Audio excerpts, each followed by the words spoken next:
Disclaimer. This episode of the dubtalkpodcast may contain language and situations that may not be appropriate for all audiences. Listener discretion is advised. This episode also contains major spoilers for the first season of Radiant, as well as details from Season 2 and beyond. Please be advised as you listen. And as always, the views and opinions expressed in this episode are those of the individual participants and do not necessarily reflect the Dub Talk podcast as a whole. Okay, I don't want to alarm anybody, but I think a stray cat got into the building and... Subs are better than dubs. Ah, damn it, it's a weeb cat. Get out, weeb cat, or I'll call the pound. Start JoJo's from part 1 or you're a scrub. Weeb cat, no! Don't you have neighborhood dogs to harass with your tepid takes? It's Boku no Hero Academia.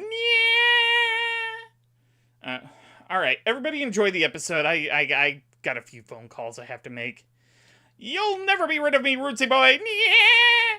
I'll get you to watch the cinematic masterpiece of Ramo if it costs me one of my 9 lives.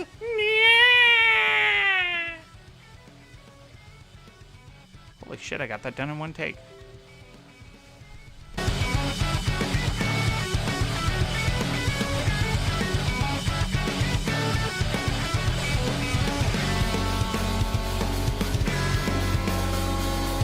Bonjour, listeners, and welcome to a brand new episode of Dub Talk, a show where a bunch of nerds get together and talk about the latest and greatest in anime dubs and voiceover. Today, we are finally doing an episode that I have promised I would get done 2 years ago. Tonight we're going to be covering Radiant, the 42 episode Shonen-esque series based on a manfra. Manfra? Manfra? What word is this? Written by French author Tony Valenti. That's right, folks. We are talking about an anime made by a French creator today. Manfra, isn't that giant moth that fights Godzilla all the time? No, that's Mothra. This is clearly some sort of Star Wars prequel manga. Honestly, Manfra sounds like the last name of like an 80s prog rock drummer. Billy Manfra? What's the guy in Magma's name? Is that his name? No, it's like Xander or something. Never mind. You're not wrong though. Yeah. Featuring avant-garde drummer Steve Manfra. Oh, Steve's way too normal a name. You need something more weird. Gerald, there we go. Okay. Gerald Manfra. Francois Manfra. Jean-Pierre Manfra.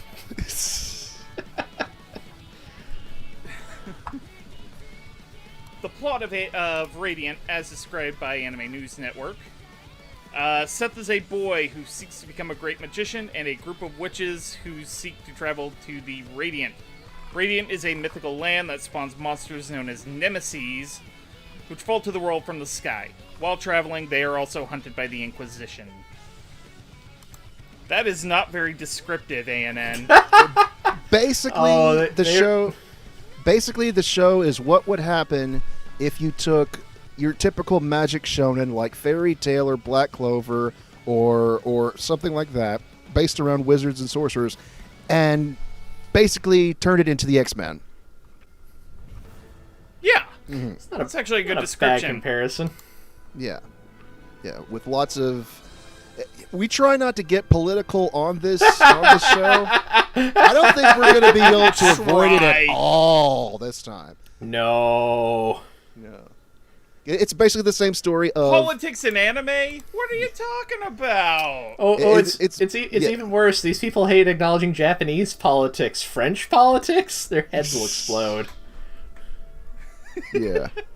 We'll try to keep it to a minimum just for everyone out there, but I don't think we're going to be able to avoid it entirely. So No. Yeah. Also, and just as a disclaimer, since the three of us really don't want to be here all night, we will only be covering the first 21 episodes that comprise the first season.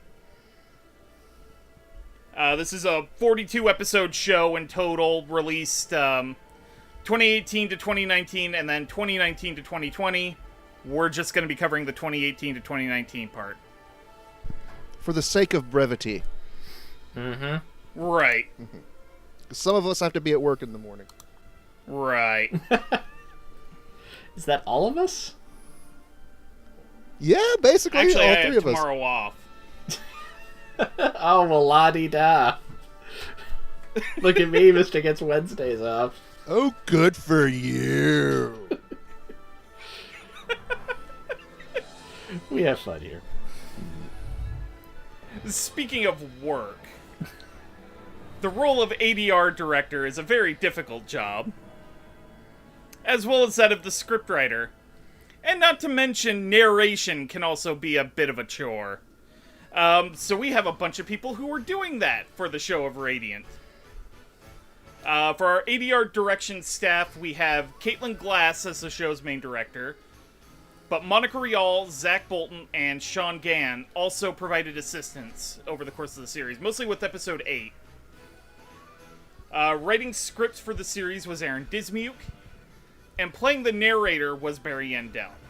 And yes, I'm lumping the narrator into this because this isn't like a David Wald, Mr. Tonagawa situation. I kind of consider it more of a staffing thing. I know it's complicated, but bear with me here.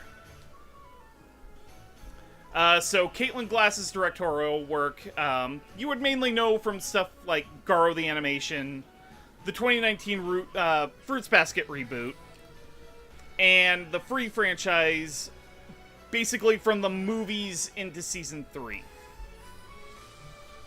Aaron Dismuke's script writing you would know from such shows as Fire Force, Tokyo Ghoul, and Nanbaka. And Barry Yandell you would know as such roles as Zaruba from the Garo Animation franchise, Yoki in Full Metal Alchemist and FMA Brotherhood, and Mr. Tubon Clay in One Piece. So who would like to go first? Amon, you go first. Alright. Which now summon my powers of memory, because I finished watching this, 8 months ago? 10 months ago? Last year? Jesus Christ. Wow, this year really has done a number of my sense of time. Anyways, I'm enjoying this dub. I think the staff has done a very nice job on this. This is a fun show. This is a little bit of an odd show in places. But I think they've handled the adaptation really, really well. I think the writing feels very strong. It feels very true to what the show is going for. It's very funny in a lot of places. I think they have a good handle on just kind of the balance of action and humor and drama that the show has. And even with having a few directors in the mix, it not just being Caitlin, I think they consistently get a good, straight tone across. What else? Yeah, no, this is just really well put together. There's a lot of things about this show that kind of obscure the fact that it's not technically adapted from a manga. Even though I've read a little bit of Radiant and it's not really it's leaning into that aspect of it pretty hard. A lot of this it feels very true to what you kind of feel of yes, this feels like something that could maybe run in Shonen Jump, or at least Shonen Sunday. And I love it when Barry Yandell shows up in things. He's not cast enough as far as I'm concerned. Roots is right, he doesn't have quite as much of a... He's not a show-offy narrator. But he gives that nice little speech at the beginning of every episode, and it's a nice soothing voice to lead you into this world of weird shenanigans and things blowing up, and Urtsat's Dragon Ball characters. Or just one Urtsat's Dragon Ball character, maybe. I haven't decided yet. This is just a nice, strong dub. This is one of these dubs for these shonen shows that I wish there were more outlets for anime on TV, or at least more broad widely used streaming services, I guess. This feels like something that is both very fun and also really accessible. I definitely this had been on Toonami when I was 12, 15, whatever, like, I definitely would have watched this and thought, like, this is great, look at all this is fun, it's a little silly, and the lady keeps trying to hit people, this is great, give me more of this. I think it's a nice fun show, and I think it balances a lot of its many aspects very well, as far as the dub goes. It's good stuff. Awesome. Hardy? Yeah, one thing I really appreciated about this dub, and the casting in particular, is it sort of was the start of Caitlin starting to cast more people of color in her dubs. And right. Yeah, even characters who technically look Caucasian, I think that it's great that she's giving them a chance to show off their acting ability without the need of, say, a character being of a certain race. They're judging them directly by their vocal abilities. And that's one thing I really appreciated, because there are several characters in this show voiced by people of color who are not necessarily characters of color. It's the thing I appreciated. But yeah, I think there are some mishaps here and there as far as the acting goes, but there's nothing offensive. When it's good, it's really good. Even when it's just okay, it's still pretty good. So I have no problems there on the acting or directing part. I don't really pay much attention to the writing, but one thing I do appreciate when we get to a certain character, how they speak is almost entirely of cat puns. And if you know me, if you can pull off like a really, really dumb pun really well, it's just chef's kiss for me. So, all in all, yeah, I mean, this was I agree with Amon, is that I could definitely see this running in something like, say, on Toonami or not necessarily like on Nick or anything like that, but probably like late night Adult Swim sort of thing. It's got that Saturday morning Shonen Jump sort of feel to it, like you get from your Narutos and your Dragon Balls and stuff like that, but it's much more cohesive and doesn't try to stretch. It doesn't try to outlive its welcome. If that makes any sense. Yeah. Yeah. No, I really enjoyed both seasons of it. Yeah, but we'll get more on that on final thoughts. Oh, I put Barry Yandel in here in this segment as well. Oh, right. Sorry. I've been told I do a rather good Barry Yandel impression. So, but yeah, no, I think he's a lot of fun to listen to, and he doesn't have to go into ham territory simply because he's the narrator. But you hear him before every episode, and I really enjoy how he brings a sort of... It's like listening to an old wizard as he tells you a story about things far back in the days of wizardry and weapons and magic and mysticism and Dungeons and Dragons and oh my, and lions and tigers and bears. But bitch, what? Come out and say it. Say what you fucking mean. You're always like, I, bitch, what? Fucking say it. Artie, you beautiful bastard. But anyways, yeah, I always like Barry Yandel whenever he shows up. So yeah, it's not the biggest role. He's just a narrator, but it wouldn't be the same without him. Yeah.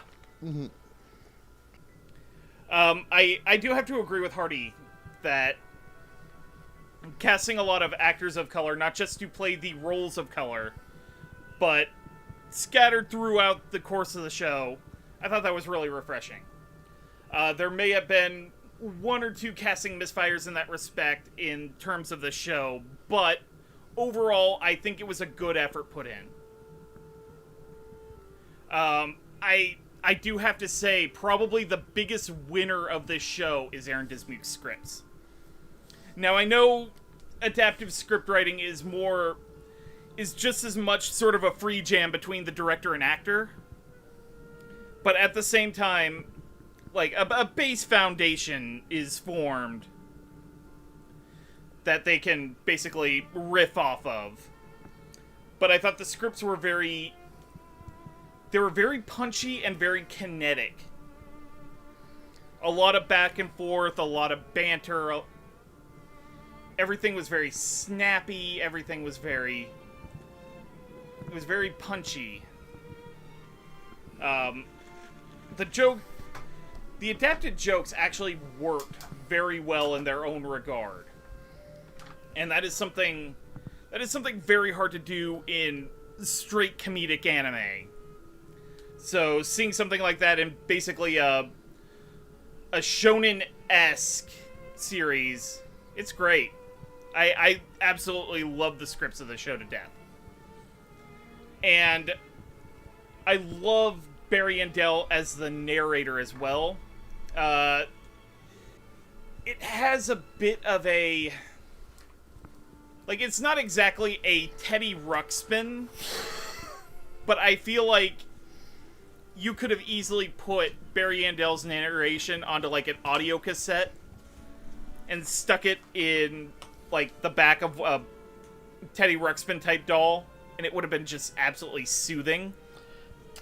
When I was a kid, I had a little cassette tape that was like some old British dude reading like King Arthur stories, and I feel like Barry Youngdale has the same inflection that dude did while he was like, you know, reciting these things. There's something like, it's not like fairy tale per se, but there's a very like old timey fantasy narration aspect to what he's doing. Yeah,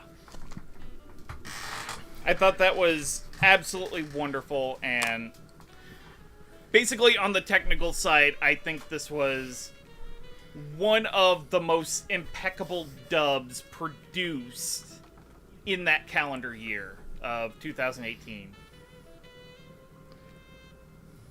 So starting off with our first batch of characters, we have the denizens of the city of Artemis. Artemis is basically a city of wizards and mages. It's meant to be a safe haven so that they're not persecuted. We have Master Lord Majesty, who is the ruler of Artemis.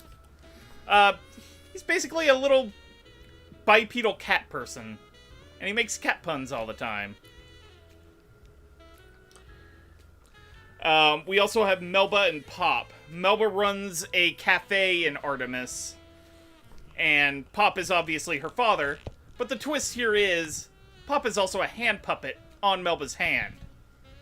We don't know. Which raises a lot of questions. We don't know it either. Yeah, we don't know why either. Someone tried to... The existence of Pop in Radiant is the embodiment of, in all caps, I have questions.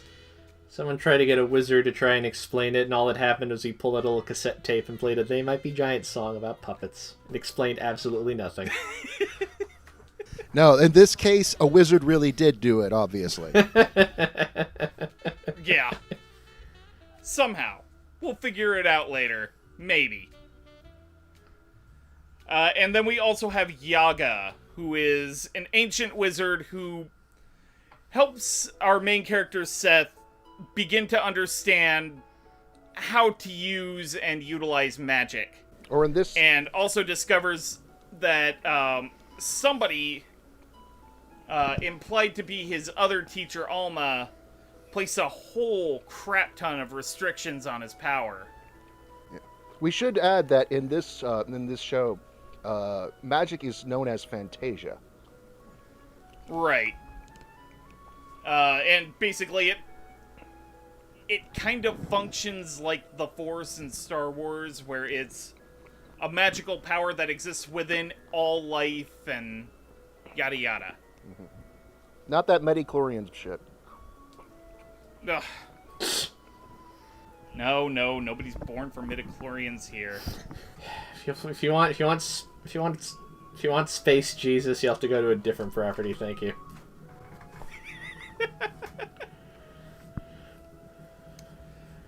So, in terms of the actors playing these roles, Master Lord Majesty is played by Sunwon Cho. Melba is played by Sakiwa Ba. Pop is played by Sunny Strait, and Yaga by Doug Jackson. Now, Sunwon Cho is probably more recognizable for his Vine videos from back in the day. I know the Household of Planes dating sim one was a personal favorite of mine. But he's also done a lot of voice acting. Two roles in particular that I pulled up were Flack in Borderlands 3 and Hyodo in the third season of Regretsuko. Sakiwa Ba you would know as Kitori in Astra Lost in Space, and Kojaku in Dr. Stone. Sunny Strait you would know as Koro-sensei in Assassination Classroom, and Maple in Show by Rock. And Doug Jackson would be best known as Kotetsu Serizawa in Star Blazers 2191, 2199. God, I feel like I'm blazing it right now. Hey, that's a callback to another episode we were all on. Yes, it is. This time I got munchies.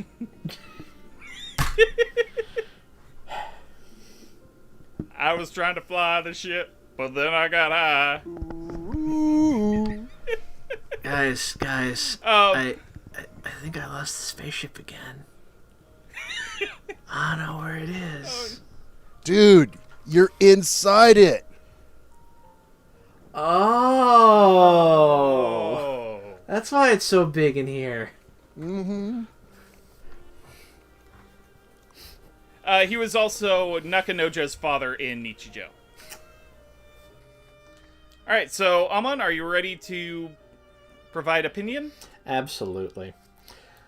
I'm gonna start with Yaga. I enjoyed Doug Jackson. He is just a fine example of your slightly annoying pint-sized mentor figure who has his heart in the right place, but you're probably gonna want to punt him into the sun occasionally because, you know, he's so short and stubby. Don't you just want to pick him up and strangle him when he's being an ass? It's like Lucy in the football. He's the perfect size. Who's to say Malva did not put a whammy on him to make him so very, very puntable? But I like Doug's performance as it a lot. I think he captures that, like, authoritative but also kind of irritating vibe that I this sort of character rides on. I think he's good at being entertaining. But, you know, Radiant is not a series without its dramatic moments, and I think when those moments do come, he is able to pull out, like, the pathos of the character. And just sort of his, you know, feelings and concerns about what Seth is doing with his life and what he's trying to accomplish exactly, and whether or not these are good ideas to begin with. I enjoyed it a lot.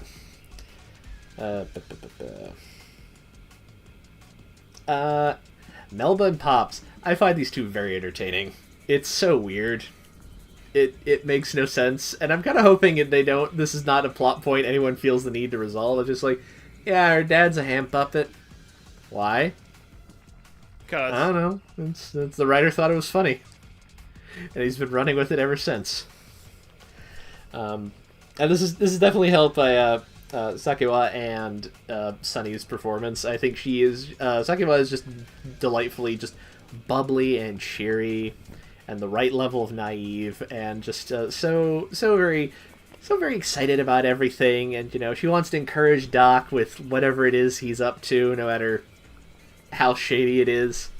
And Sunny's just very good at being, you know, this very stern father figure who... Was he turned into a puppet? Did Melba have some sort of psychotic break and is ventriloquizing this hand puppet? We don't know. We probably never will. But I find the image of this cute anime girl, like, you know, side voicing Sunny Straight's voice out of this hand puppet very amusing in of itself. And, you know, it's Sunny Strait. Like, he's He's great in most things I've seen him in, frankly. Just delightful. But now we need to talk about the important person in this set. I am always happy when Sungwon Cho shows up and stuff. I think he's very talented, and it's sort of delightful to see a guy who just started out posting weird videos of him being goofy, singing Let It Go or, Evanescence or whatever, and has made a career out of that. Like, God bless him. Doing the good work. And he's great here. Like, that is life goals right there. Absolutely. Just like, yeah, man, this is great. He paid to shitpost. I know, right? Sungwon Cho, the only good YouTuber. Partially because he's not really a YouTuber, just Vine's dead, and that's the most convenient place to post videos these days. Anyways, he is delightful as this awful little tyrant of a cat king. So, regular cat. At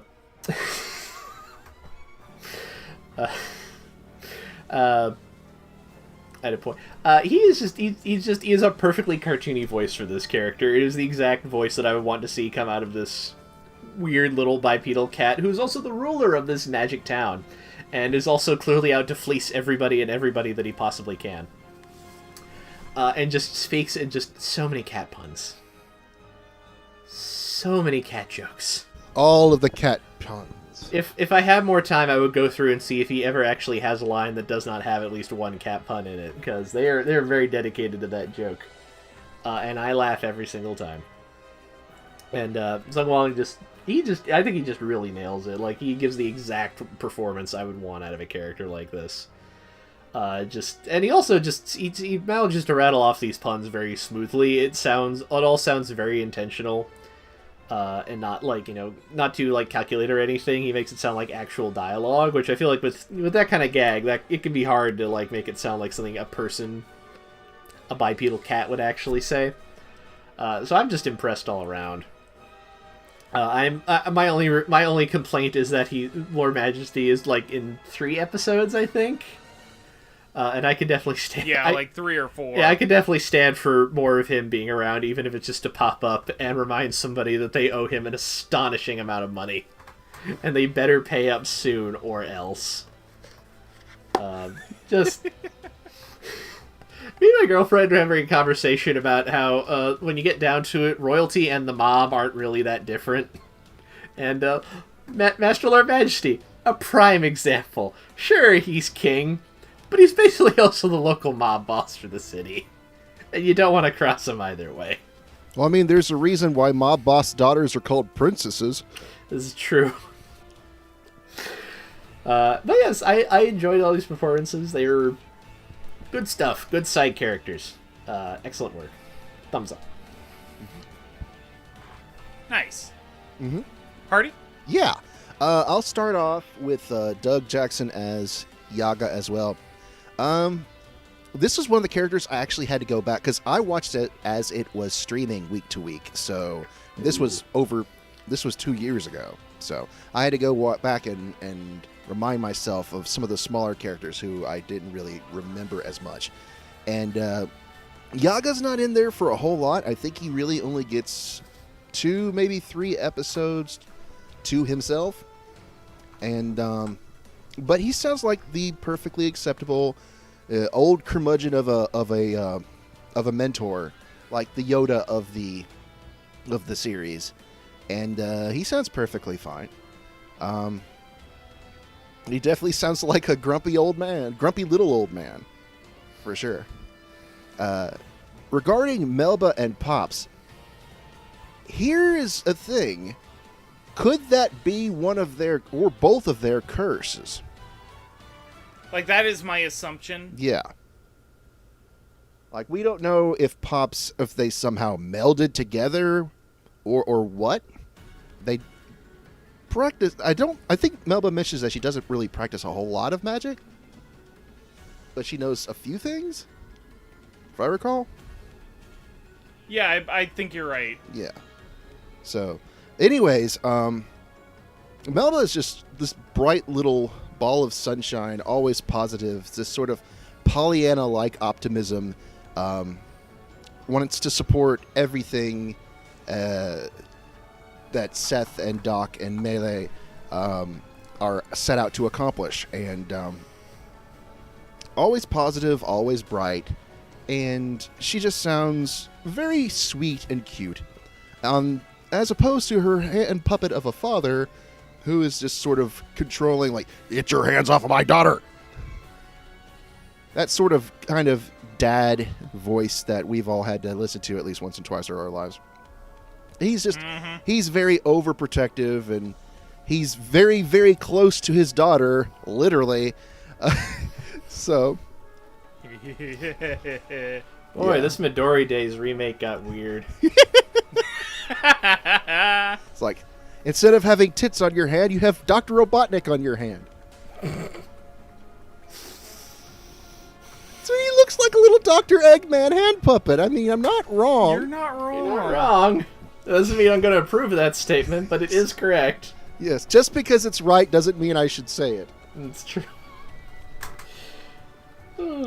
But yeah, I have to agree with Amon that the real highlight here is definitely Sung Won Cho as Master Lord Majesty, because of it just goes to show how vast his vocal range is, because in the most recent games he's been cast as sort of the big muscly character, like Vasaraga in Grand Blue Fantasy Versus.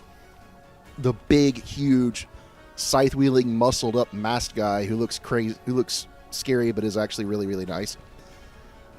He plays that guy. And then to hear him come back and play someone like Master Lord Majesty, it's just like huge difference in vocal. It's like a vocal whiplash almost. And so, yeah, he doesn't pop up enough. I think he shows up a little. Well, he doesn't really show up much in the second season either. But every time he's around, it's a treat. Nice. Oh, sorry. Did you have a little more? No, I'm done. Okay. So I think I'll start with Yaga as well. He is just... Doug Jackson plays this beautiful curmudgeon of a character. Like, he is just... He wakes up every morning and he drinks his grumpy juice. And it is just... He doesn't want to be there. He doesn't want to do anything. Least of all get into danger with some kid he met. That some person he is absolutely mortified of told him to train. Like, it's... His interactions with Seth are absolutely fun. I also kind of like Doug Jackson's voice, and I like to hear him in things. He sort of has that sort of upper end of middle-aged grit to his voice. Like, and that's... I feel like that's something you don't... Like, that particular age range is something you don't get too much in anime voice acting. So I like it. And I like the performance. It is very comedic when it needs to be, serious when it needs to be. It's just fun. Which I can also say about Sikiwaba and Sunny Straight as Melba and Pop. They are an absolutely great comedic duo together. Melba is just an absolute ray of sunshine. And just, she wants to shower her friends with support. That is the character. And it is so pure, and you want to protect it. Just like Pop. Who is just this... In a different sense than Yaga, he is also that sort of middle-aged, disgruntled... But instead of being like the disgruntled teacher who has to show some kid the ropes, he's a disgruntled dad trying to protect his daughter. He's the shotgun dad. Like, I once had a friend, and in the middle of a long car trip home, he talked about, oh yeah, So, when I get older, I want to be the kind of dad who invites... the guy my daughter's into over, and he's just like, so, you want to date my daughter, as I'm loading a shotgun. That is how I envision Pop. And Sunny Straight is just perfect for that. My favorite moment with him is, it's after the arc in Rumbletown. Sort of the palate cleanser arc after everything has ended. It's like 4 episodes at the end of the series. The character Doc has been turned into a child. And needs a diaper change. And at first he thinks Melba's gonna do it, and he's happy. But then Pop's just like, yeah, I have years of experience with this. Stand back. I'm gonna rub that clean. Ew. And like, I cringed, but at the same time, that was an absolutely hilarious delivery. And now I guess this brings me to Sungwon Cho as Master Lord Majesty, which I have to say, it feels like a very beautiful tribute to Maddie Blaustein's performance as Meowth in the original Pokemon dub. Oh, now that I think about it, you're right. You're not wrong. I didn't notice that either. That's astute. Like, it doesn't sound exactly like it, but there are little nuances that I kind of picked up on. I mean, also, the vast amount of cat puns Master Lord Majesty lets out in any given minute. That's not a part of Meowth's performance in either dub, but it is a part of this character that is just absolutely... I just want more of it. If Sungwon Cho wanted to devote an entire video to just making random cat puns in the middle of conversations, just to see if people would notice, like that, I would love that so much. Just sort of do the Super Troopers thing. Where it's just like, oh yeah, what do you want to do right now? Like that would be fun. And yeah, like Hardy was saying, Sungwon Cho's range is insane. He's playing Master Lord Majesty, which is sort of a higher pitch voice, but then he's also characters like Flack in Borderlands 3, which is similar to the character Hardy was describing, just a big, bulky character. I think they're a robot, if I recall correctly, but I could be wrong. But yeah, all 4 of these were great, and I can't wait to get started with Season 2, because I decided to put off watching Season 2 entirely until I could manage to get this episode out. Just so that I can make sure that everything I talk about is strictly regarding Season 1.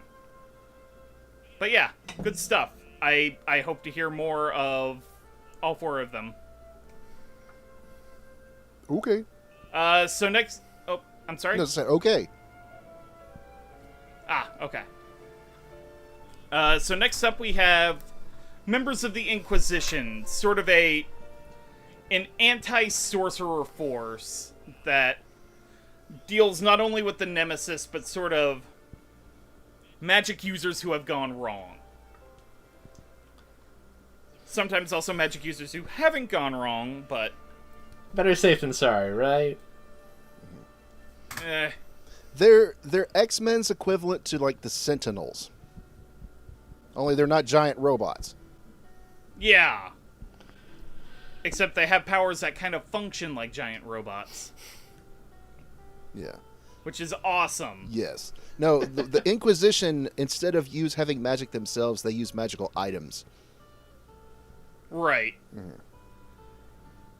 And I think they call them in the course of the over the course of the show, miracles as well. Right. So first off for these characters, we have Dragonov.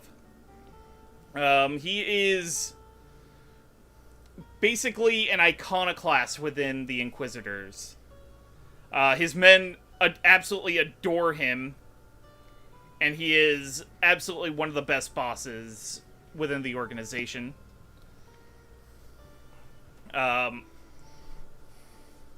His main arc is in Rumbletown, where he is sent to investigate allegations of basically letting a nemesis run amok. And you also have Torque, who is the leader of the Inquisition. He's got a very cool sword that can make it so that you can't use Fantasia ever again in a limit cuts. And Piadan, a mysterious hooded character who, like Seth, has a pair of horns as his curse, because he's also a sorcerer. The show is kind of ambiguous as to whether or not that's kept a secret. Oh yeah, he's Seth's brother as well, as you learn at the end of the story arc. Dun dun dun. So Dragonov is played by Ivan Hasso, Torque by Ray Chase, and Piadan by Rico Fajardo. Ivan Hasso hasn't done a lot of work for Funimation. I think he and Caitlin Glass worked together in theater more than anything. He plays Bernardo Dion in Garo the Animation, Kyosuke Kuga in Princess Stride Alternative, and Jean Alking... Blech. Wow, that is a very complicated name. Let me try that again. Jean Alkinix in Alderamin on the Sky. Torque is played by Ray Chase, who you would know as Keith Flick in Be the Beginning, Bruno Buccarati in JoJo's Bizarre Adventure Golden Wind, and the king of simps himself, M, in Sword Art Online Alternative, Gun Gale Online. Piadan is played by Rico Fajardo. You would know him as Leon Luis in Garo the Animation, Taiju Oki in Dr. Stone, and Daisuke Shima in Star Blazers 2199. Alright, Amon. Floor is yours. Oh, let's see. Bless you. I'm going to start with Piadan. I will confess up front. My review episodes did have a lot of Piadan in it. But from what I do remember, like, who played him? Rico. Rico played it. He did a good job. He had a very kind of trickstery quality almost about him, which I liked. Piadan is very clearly a character who knows a lot more than he's going to let on or tell anyone, because why should he? And also, maybe it's a good idea to keep some of this under his hat for the time being. I did enjoy his performance, and I do think a weird thing I've come to appreciate in dubs is when you have siblings and you cast actors who plausibly sound like they could be related. And I do think they did enough of that here. I feel it makes a little more sense if they don't sound like immediate relatives here, just because, yes, they're related, but Seth doesn't know that. I enjoyed his performance. I thought it was well done. I get the impression Piadan is going to show up more often in the future, so I'm definitely going to get to see more of Rico perform this character, and I'm looking forward to it. It was a lot of fun. Ray Chase's Torque. This is funny to me because for like the past 2 months, me and my girlfriend have been playing through Final Fantasy 15, where Ray Chase plays the lead character, who is like a 22-year-old prince who's in way over his head, and it is funny to me that Ray Chase can voice... Boy, that man has range on him, doesn't he? Ooh. I like him a lot as Torque. He has that great, like, baritone rumble that a character like this should definitely have. Even before you see him, he just sounds imposing. It's like a brick wall got up and started walking towards you, explaining how he is going to punish you because you're a bad sorcerer, and look what you've been doing here. Tisk tisk. There's so much weight behind his voice, which I think really works well for how the character, like just how he is, and especially like how his actions play out, especially once you hit the Rumbletown arc.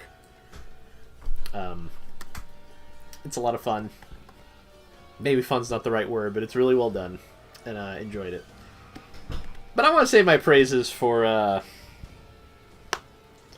the section for Ivan. Dragonov's great, and I love his performance. I am sad to learn that this is one of these actors who's like been in a lot of things I haven't watched, because he absolutely should be in more things. He is so good at play. It's like the first episode where I think what is it? I think Doc's like begging with him. It's like, please let us go, and he's just sitting there drinking, and he's like, no, I will not. Drinking his wine through a straw. Exactly. which is such a specific form of trashy that I cannot help but appreciate it. He plays his character so very well. It's like you listen to his performance and it's like I completely understand why Dragonov, despite being such a like weird iconoclast among his peers, is like I completely understand why his crew is so loyal to him. He is so just distinctive, and he just bleeds cool the whole time. It's like, yeah, this is the guy. Yeah, I understand why people want to follow you. You're a cool guy. It's also just fun to later on. He encounters the guy in charge of Rumbletown, who we'll talk about in a little bit, and it's just fun to see him just sit there and just be intimidating. Just to like, some people are going to be coming by. It'd be a shame if they found something, wouldn't it? Anyways, have a nice day. Bye. I think Ivan just really nails that well. Like, he is some of the best casting, I think, in this show. He absolutely nails this character. And, if he is in fact a stage actor, I know, depending on their schedule, sometimes they don't go as much into the voice acting stuff just because they're busy being a stage actor. But if he has the time, I hope he shows up in more Funimation stuff in the future. He is a delight. And I feel like as far as some of the lesser-known actors in the show go, he feels like kind of the, MVP of that group. Just like, yeah, this is great. I love this. Hardy? Yeah. I did not realize we were going to be discussing Piadan. Neither did I, actually. It was kind of a last-second addition. So, yeah, I did watch the episodes in which he and Seth sort of have their little chat together. And, because I didn't really form an opinion because I didn't know we were going to be talking about him. But as far as a Rico Fajardo performance goes, yeah, it's fine. He doesn't really stand out, but it works. Probably we'll be seeing a lot more of him in the future if a season 3 ever shows up, because not only do you have Seth and Piadan, in season 2, you have the third brother as well. So there's another one? Yeah. God, this is the X-Men. It's the fucking Summers Brothers all over again. Yeah. Is their dad gonna come back from fucking space? Is their dad been a space pirate the whole time? Yeah. And the third brother, believe it or not, the third brother is voiced by Johnny Young Bosch. Oh! I see, somebody's having fun here, I see. Yeah. But that makes too much sense. It really does. Anyways, yeah, I don't really have much to say about Rico as Piadan, but it was fine. Ray Chase's Torque. Amon, you brought up that you find it hard that he's able to voice like a 22-year-old, like, narcissistic prince like Noctis, right? I find it strange that I'm technically 4 years older than him, and he's able to make some characters sound like they're in their late 40s or early 60s. It's unreal. Again, I've been incredibly impressed with Ray Chase's range ever since we heard him in Fairy Tale as the villain, which was that's some voice acting black magic. If you've ever heard, if you haven't watched Fairy Tale Dragon Cry yet, but yeah, no, Torque is no exception to just how impressive his range is, because he makes him sound like a 10-ton semi staring down at you with its headlights on full blast. If that makes any sense. No, it does. It's like, hey, what if Optimus Prime wasn't evil, but maybe a little more of a hard ass? Right. If Optimus Prime was a drill instructor. Exactly. Yeah. There we go. Right. But yeah, no, I think he does great, and I'm glad that Caitlin was able to cast him in this, consider he's more of an LA actor, not as much of a Dallas actor, but at this point it doesn't really matter because they're all recording from home anyways. So there is no reason for anyone not to be in any dub outside of union issues. So go crazy, directors. Go nuts. But again, I think that of this group, the standout has definitely Ivan Hasso as Dragonov, because Ivan is Hispanic. He's got this very distinct accent to his voice, and it always shows up and adds this extra little touch to it that sort of makes Dragonov sort of sound, I don't want to say anything. It makes him sound like he's got this extra little bit of well, I don't want to say whimsy, but I mean just elegance to everything he says. And the fact that he's so laid back and that he takes care of his men, he cooks for them, he treats them all right, and he sips his wine through a straw, and he takes none of Conrad's shit, and he's just a delight to listen to. And I do like how his accent is so distinct that in season 2, Ivan had to skip a few episodes, and Ian Sinclair recorded for him. And in Ian's performance, he brought out he tried to replicate that exact accent because it was so integral to the character. So, I don't think I would have liked this character as much if he didn't have the Ivan Hasso voice. It was just phenomenal. That's it. So I think, like Amon and Hardy, I'll start with Rico as Piadan. Not a lot to it yet. From my understanding, Piadan plays a little bit of a bigger role in Season 2, and then if it goes beyond, he plays a big role in the arc that's going on right now. I do like sort of the playful nature that he had in trying to get Seth to recall some of his past memories that have apparently been held from him. I also sort of like the moral ambiguity he gives, because it's not exactly clear why he's helping Seth, why he's motivating him to figure out what he wants out of life. And I have to really hand it to him for making Piadan such a mysterious presence throughout the back quarter of the show. And Ray Chase's Torque, he's just a brick wall. Built solid, can absolutely wreck a dude. And his subordinates are also really cool, though we're not really talking about them tonight.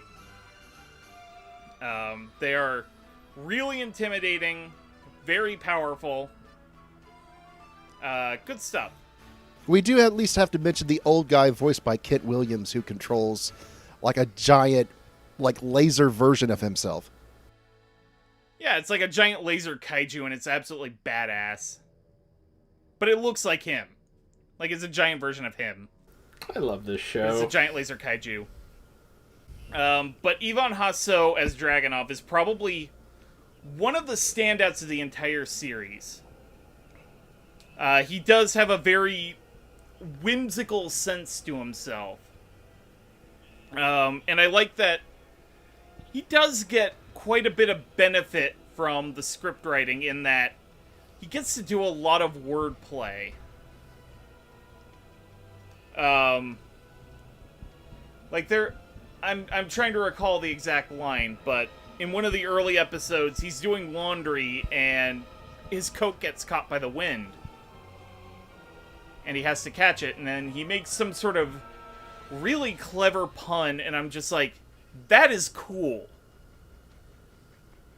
And then just about all of his interactions with Conrad, where he's just a smug bastard holding all the cards. It's great. Because he knows shit's about to go down. He wants to tell Conrad shit's about to go down, and he's about to go down, but he holds back. And it's just great wordplay. Ivan does such a great job with Dragonov. Like I said, it's one of the standout performances of this show. I actually really, really like it. So in terms of the Inquisitors, thumbs up all around. So next up, we have the major players in the Rumbletown story arc in the back half of the show. Hamelin is a sorceress. She, along with a couple of others, were captured as children and used as an experiment to create Nemesis hunters by the Inquisition. She ends up escaping alongside them from the prison in which they are kept, but it turns out to be a trap, and they are all killed except for her. So she returns to Rumbletown many years later and tries to enact revenge by knocking the entire city out of the sky. She also has control of Nemesis. Yeah, she also has control of a bunch of mice-like Nemesis. Fitting that her name is Hamelin. It's in a direct reference to the Pied Piper. Because it should also be mentioned that her weapon of choice is a flute. A spear flute. That happens... Oh yeah, there's also a knife in the flute. And it comes out of the area where the air comes out. It's weird. James Bond. And she keeps James Bond gadget. And she also keeps all the mice Nemesis in the scroll. It's really badass.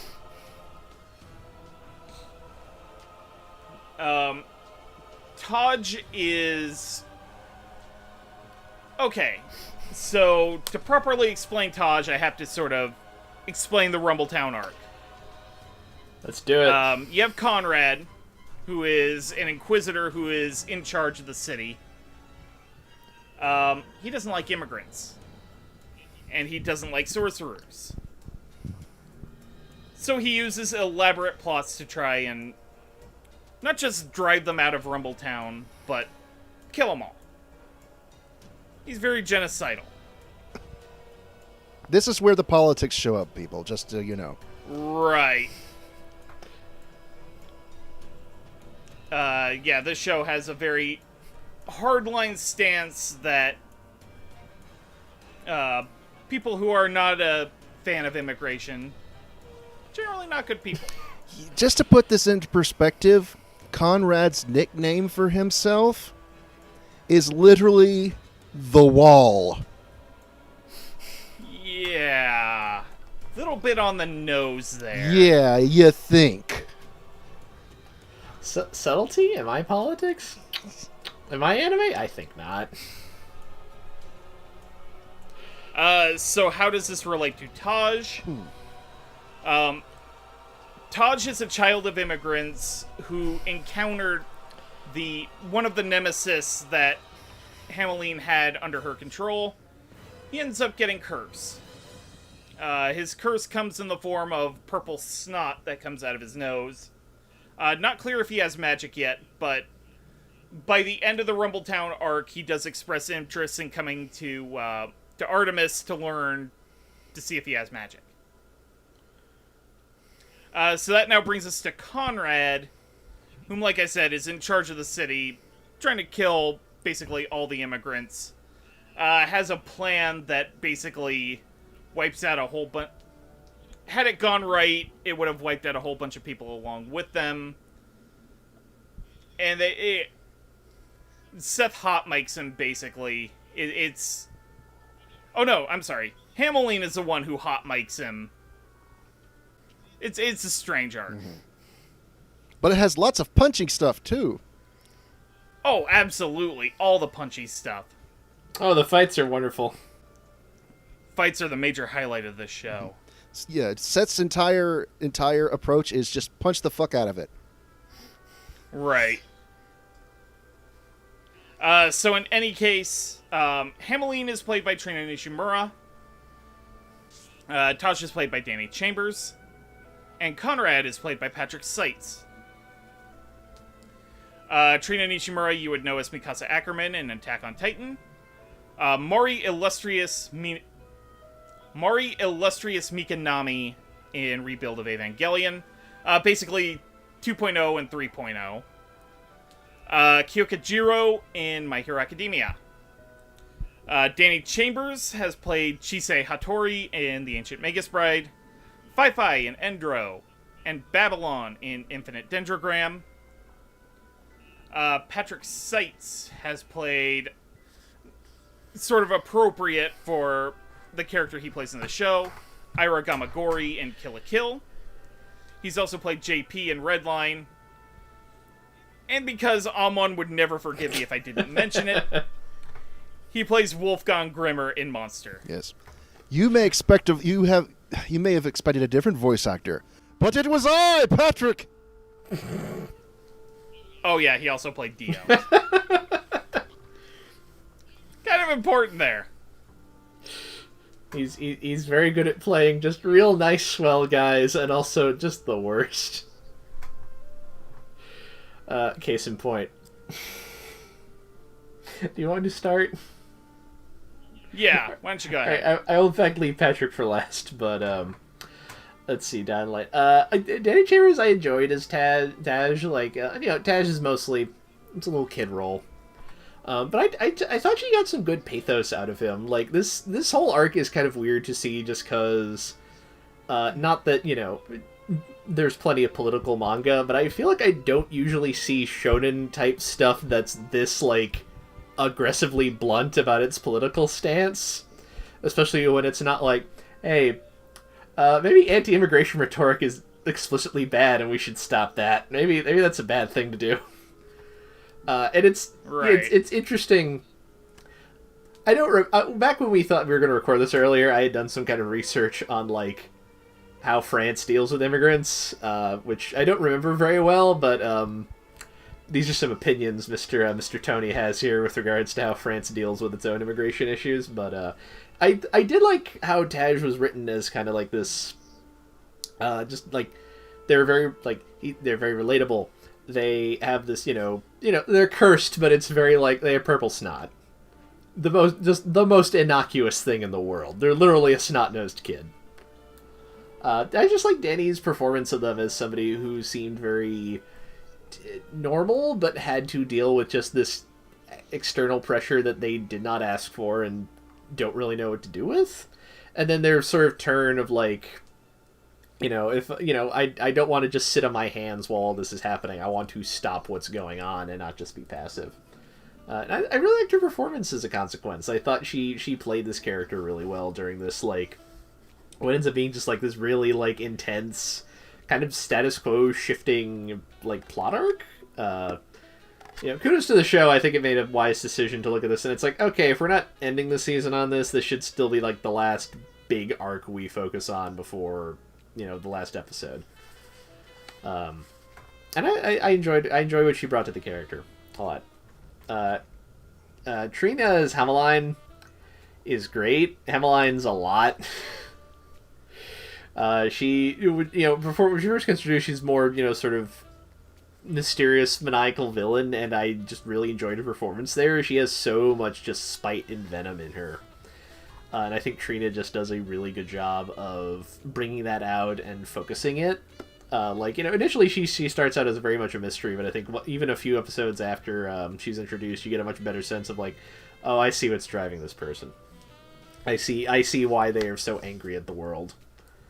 And then later when she gets into like her more one-on-one conflict with Seth, I thought she just really brought that aspect of the character out well as well.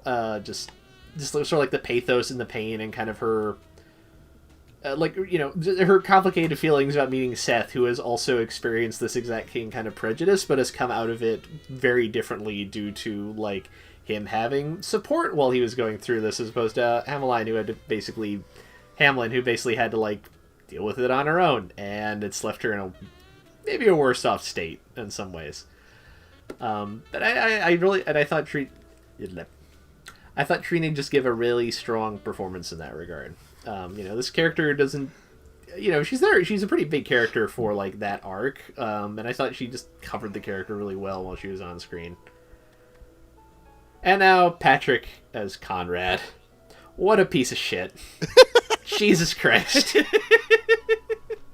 Like, to circle back around to the writing stuff, because it didn't occur to me at the time, it is... especially in the years since this came out, it is sort of wild to see them just take, like, rhetoric I have 100% heard, like, Fox News anchors say, and just put it in the mouth of, like, this guy and his lackeys. It's like, yeah, this is very explicit what's going, and Patrick, to his credit, like, he brings it. Like, he knows exactly how to make this guy sound, commanding because of his position, but also just loathsome. Like, he is...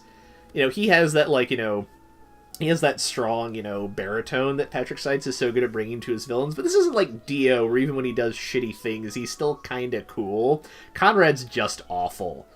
And I think Patrick really knows how to thread that needle of making him, seem impressive in a nominal sense, because of, he's a big tough guy, he can do all this cool stuff in theory.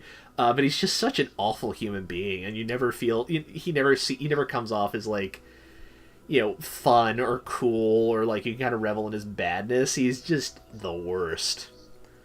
And I think Patrick, like, really knows how to... we've seen My Hero. Patrick clearly knows how to deal with just a real piece of work of a dude, but here I think he does it again. It's just like... yeah, just, like, I hated this guy. He's so awful. If I could segue into Conrad, I think that's what makes Dragonov even cooler. Oh, absolutely. Because they're back and forth, and how they go back and forth, and how Dragonov just sort of just makes him look like this blatant idiot. And because you're right, he is this big scary dude who could do all these things, but at the end of all he's just a bigot, an idiot bigot. You expect him to wear a red MAGA cap sometimes. Yeah. I mean, if the hat fits. Yeah. Needs to cover up his bald spot anyways.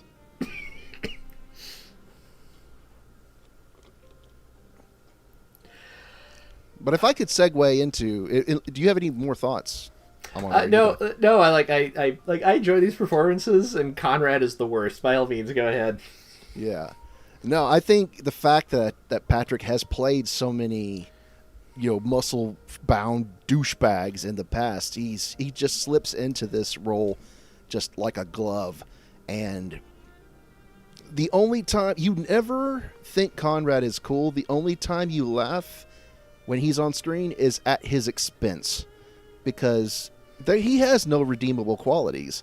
And so during his arguments with Dragonov, just seeing him get demeaned and talked down to and just come across as this racist piece of crap, it's enjoyable because it just there you have no feelings of regret of Conrad just get dragged. And even when his big fight with Seth, when Seth rips his mustache off, and he's been reduced. And wears it. Yeah, he's been reduced. He starts out at this big, bulky dude, this huge suit of armor. Eventually, he's reduced to shirtless, hairless, and mustacheless, and he's just like he's a giant baby. I just realized it. He is a giant, muscle-bound baby.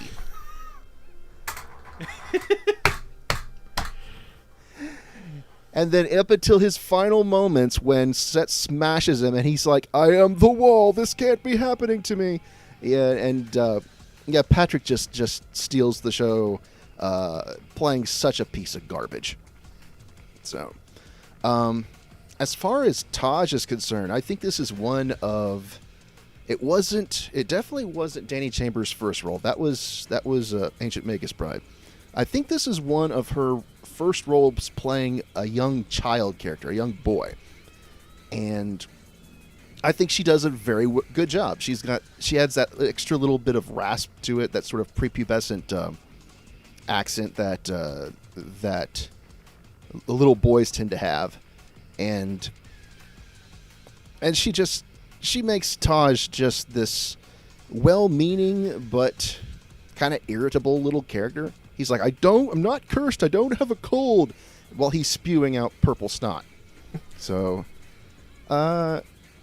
she was fine. She was great. I don't really have much to say about Taj as a character, though. As far as Hamelin is concerned, this isn't the first time I've heard Trina Nishimura go full crazy, but she's really good at going full crazy.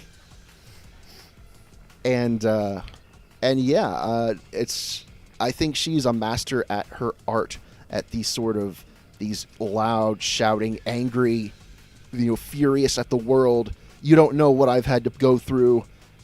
How dare you? I will make them pay. If you're not with me, you're against me. Sort of characters. We've seen them all the time in anime, and she has done quite a few, and I think she's very, very good at her craft. So, yeah, that's all I really have to say. Nice. Mm-hmm. Okay. So I actually think I'm going to start with Trina and Hamelin. I guess it's right there in the name. Trina absolutely hams it up. Ah. I had to go there. I loved it. Just because when you're first introduced to Hamelin, she is this absolutely calm, collected. The mice nemesis in Rumbletown are basically like family to her. Because that was basically all the family she had after everything went down. And then as you get to the arc and through the arc and the big reveal that she is in fact orchestrating everything, including Conrad's eventual downfall, and she just goes she takes it up to 11, and it is absolutely great, especially when she fights Seth, and her personal philosophies and his collide head to head, and it's like it was absolutely bone-chilling. And then she later turned around to sacrifice herself to save Seth and her nemesis family. It actually did bring a tear to my eye right before the alternate ending sequence with the flute that just is scientifically designed to rip your heart out and stomp on it in front of you. I also like Danny Chambers' Taj. And that's interesting, because I might be wrong here, but it is the first time I've heard Danny Chambers play a boy. Like, an actual little boy. It's something that, given past performances, I knew she could do, but it didn't seem like she got the opportunity to do so until Radiant, and I thought she did a great job with it. Taj is a little gremlin at first. He's very grumpy. He doesn't want to actually get involved with Seth and, help them figure out what's going on with the mystery of the Nemesis in Rumbletown. But is reluctantly thrust into the job, and then later on during the fight with Seth and Conrad, he's enlisted into action to open a gate that would let everybody run to safety. I think Danny Chambers did a great job with all the little nuances and all of those moments with him. From, his first encounter to actually being brave enough to run through Seth and Conrad's fight in order to release a gate. I thought that was good. And Patrick Seitz as Conrad, there is one thing I'm really glad Caitlin Glass didn't do with this performance. Mm-hmm. It would have been very easy to play off Conrad as, a Donald Trump pastiche. It would have been absolutely simple to do, and I'm glad she... Whether it was her or it was Patrick Seitz, or whether the conversation of even doing it even came up. But I'm glad there was restraint to not do that kind of thing. That would have been awful. Ooh. Conrad, in and of himself, sounded like a pastiche of, a Fox News anchor, as you put it, Amon. It didn't need that extra bit, and I'm glad they didn't go for it. That being said, Patrick Seitz plays the big, burly brick wall very, very well. He has done it so often in the past, as I happened to mention with Gamagori. And it's great that, as intimidating as he is basically rendered second banana to Torque when he finally shows up. Also, his interactions with Dragonov are just chef kiss. All that wordplay and banter, absolutely beautiful. So, obviously, very solid thumbs up all around on these three. Alright, and next up we have Seth's traveling party. Melee is a young girl who Seth encounters on his way to Artemis. She's captured by the Inquisition, and he sort of helps her escape, and she ends up joining him. Her curse is a little, shall we say, unique. While Melee is ordinarily a very kind and gentle young girl, her curse developed a split personality within her. She's basically Radiant's launch from Dragon Ball. Yeah, pretty much.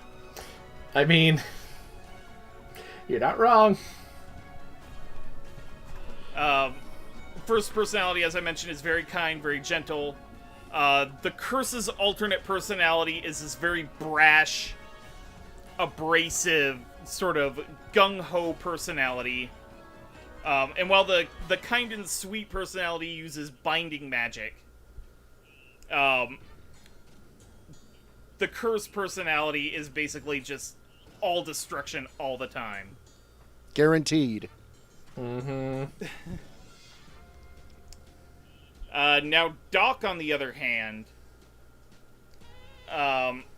he is cursed, but is unable to use magic. So instead, he focuses on his attention on basically being a mechanical engineer. He is very averse to collecting debt, especially toward Master Lord Majesty. He very much has a huge crush on Melba. And can't get through the iron wall of pop. And when his curse activates, his body shrivels up and dies, and he basically pops out of the stomach as a baby. Being Doc is suffering, isn't it? Yes. You're forgetting one thing that you have very much in common with him, Roots. Oh, yes? Yes. The man loves his coffee. Oh, boy. Yep. He also developed a taste for coffee to get closer to Melba. Even though Melba is notoriously horrible at making coffee. No, her coffee is good. She's notoriously bad at making herbal tea. There we go. Okay. Yeah. And now, the final entry in Seth's party, he joins at the end of the first season, Grimm. Grimm is a very enigmatic presence within the Rumbletown arc. At first, it's assumed that he is this malicious being who is capturing people and, doing horrible stuff to them with this coffin that, hands pop out of and drag people in. Turns out he was just trying to protect those people. He happened to know that there was a plot to collapse Rumbletown. He was just trying to evacuate people. He's actually kind of a nice guy. Also refers to himself in the third person. It's weird. He's wrapped in bandages, and those bandages form teeth. It's weird. I don't know what to do with this guy. He's kind of cool, though. He's apparently got if you get into season 2, he's apparently got an even big, deep, dark secret. What? Oh, because you gotta have those. I am shocked. Yes. And apparently he has a Frankenstein as a butler. Wait, hold up, what? I spoil you nothing else. Oh, he was already my favorite character because he was a mummy person. I love him even more now. Why do you drop this on us? Now we gotta go back and watch season... God damn. Now you do. I was just bemoaning I wasn't going to have time to watch season 2 anytime soon, and now it's going to torture me.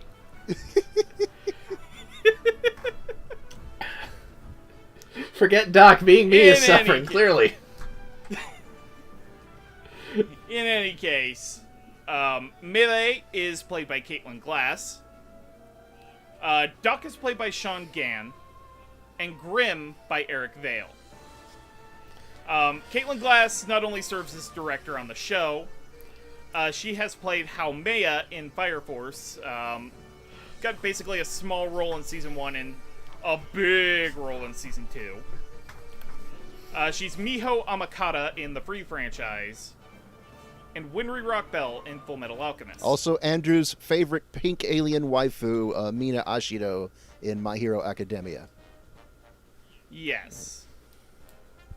Now, Sean Gann, I had a little bit of trouble finding named roles for him, but he was Naoya Nita in Hakata Tonkatsu Ramens, Manabu Takasaki in Nichijou, and Tasuku Seno in Prince of Stride Alternative. Grimm is played by Eric Vale. Now, Eric Vale, you would know as Sanji in One Piece. Tamaki I'm gonna have a lot of trouble with this name. Tamaki Tsunenaga in Dead Man Wonderland. And Arthur Boyle in Fire Force. Also, not to mention, he may or may not eat children as, Farid Bathory. Farid, there we go. Thank you. Yes. I had to make that joke at some point during this episode. So, Amon, what do you feel about Seth's little band of adventurers? They're swell. I'm sorry, I had not realized Eric Vale's character's name. Bathory? Okay. Mm-hmm. I see someone else also read a book on serial killers in middle school. All right. Oh yeah, his boss's last name is Tepish.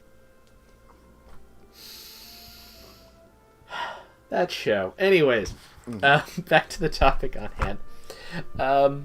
Let us start with Grimm. As people who follow me on the internet know, I love skeletons. They're great. Grimm is not a skeleton person. He is a mummy person, but good enough. He's weird and spooky, and he looks like he stepped out of Soul Eater. All good things in my book. Eric's delightful. I think he does a good job of being just sort of enigmatic and a little cool and mysterious. And he always refers to Grimm in the third person because he's one of those guys. And thankfully it does not get tedious because Eric's good at doling that out in a way that it feels, eccentric and not irritating. He has a lot of fun. I am delighted. I assumed we would see more of him in Season 2. I am all sorts of delighted now when I finally get around to watching that.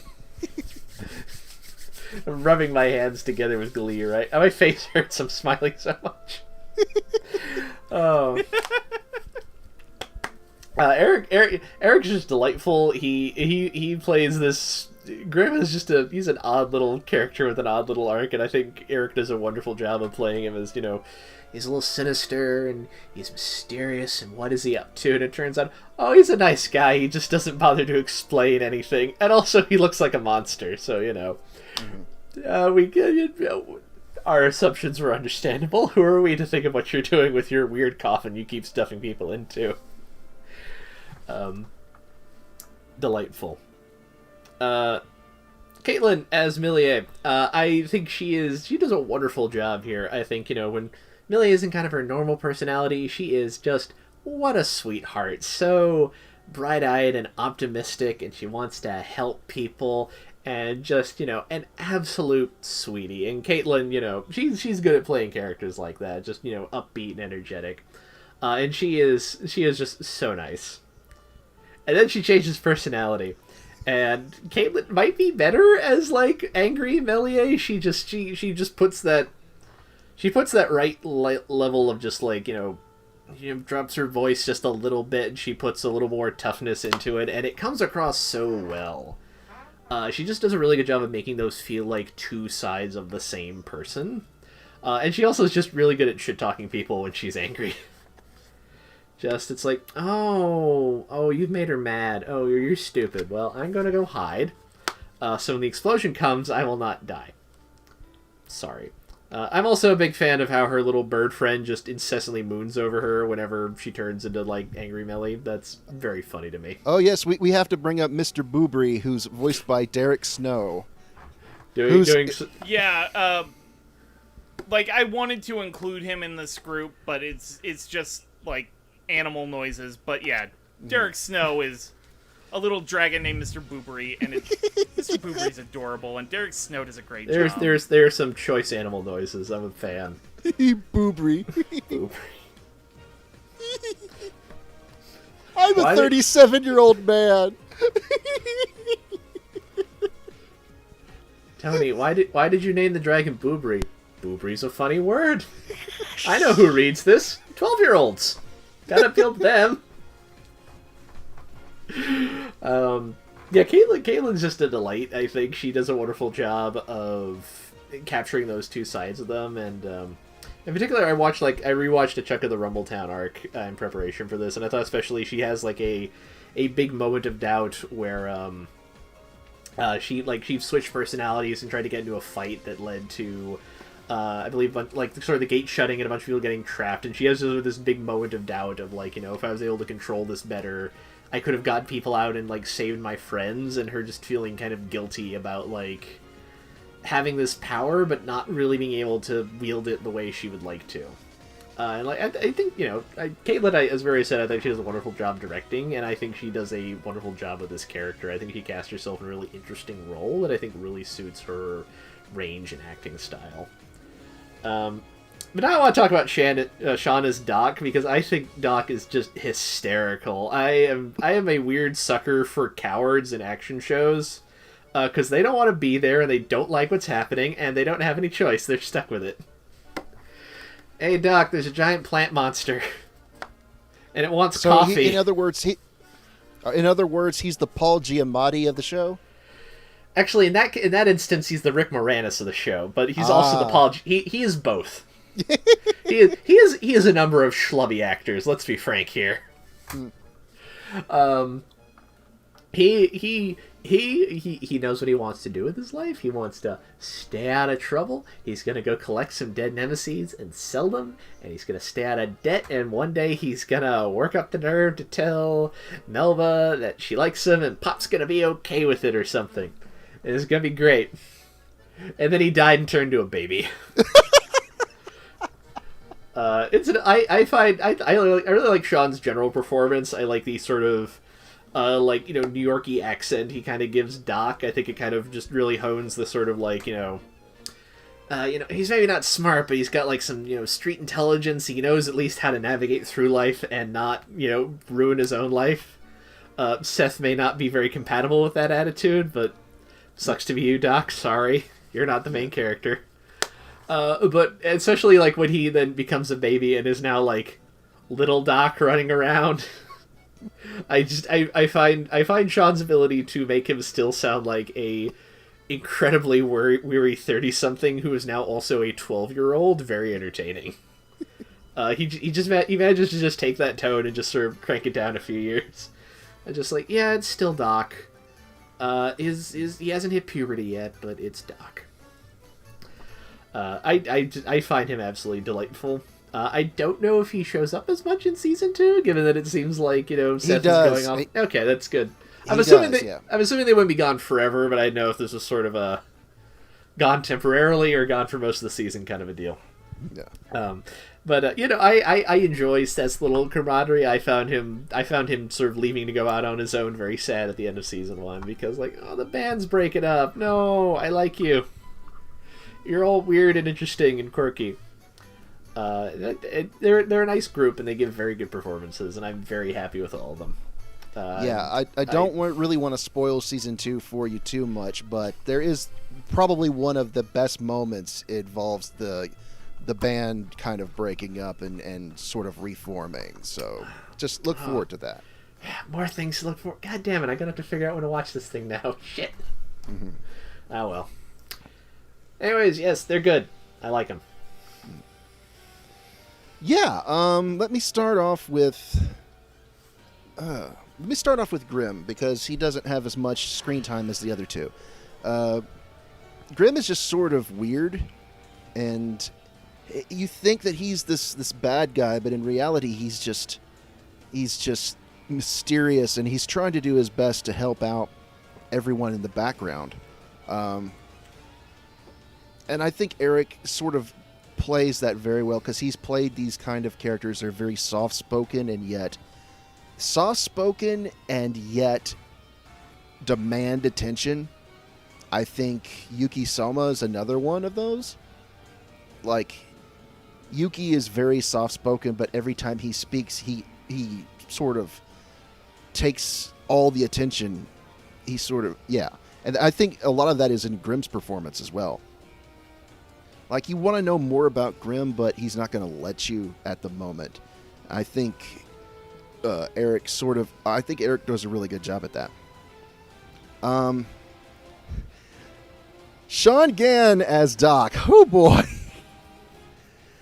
I really want to thank the writing staff on this, especially Aaron Dismuke, because he gives us one of the best lines of any anime ever. Don't eat me, I taste like coffee and disappointment. That's a winner. Yeah. And no, when Aaron Dismuke came down to a con, I asked him what was his favorite line, and he said it was that one from Radiant. But yeah, no, I keep expecting Doc to just shout out, "Who wants rum ham?"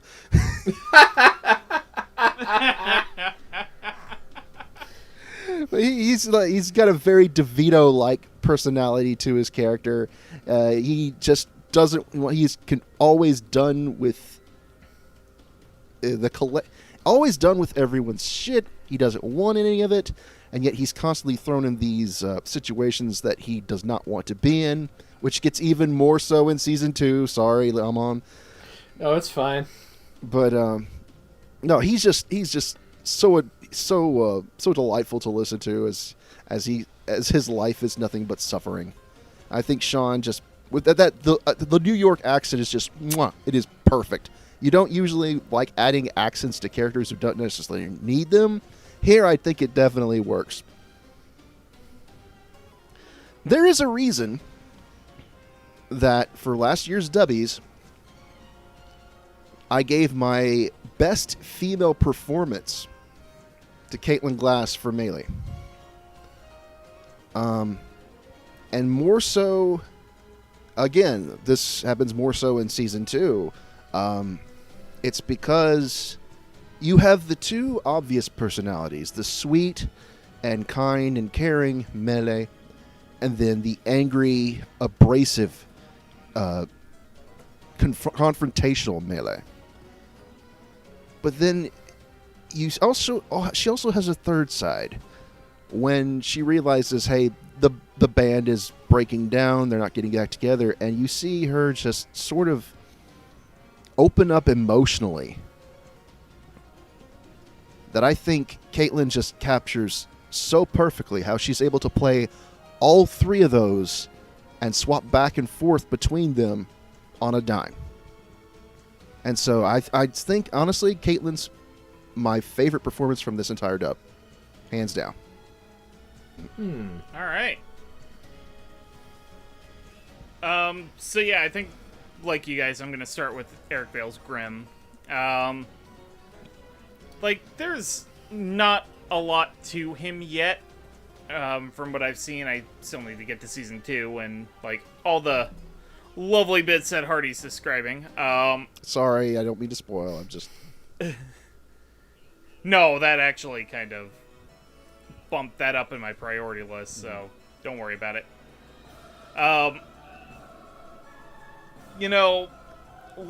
Like Hardy and Amon were saying, the third person thing could have gotten really old really quick.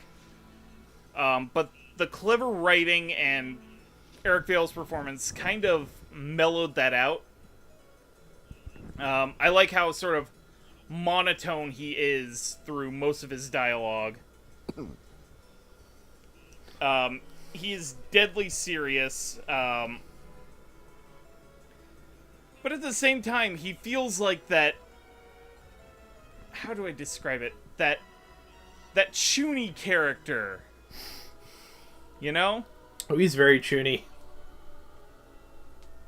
Like that middle school syndrome sort of...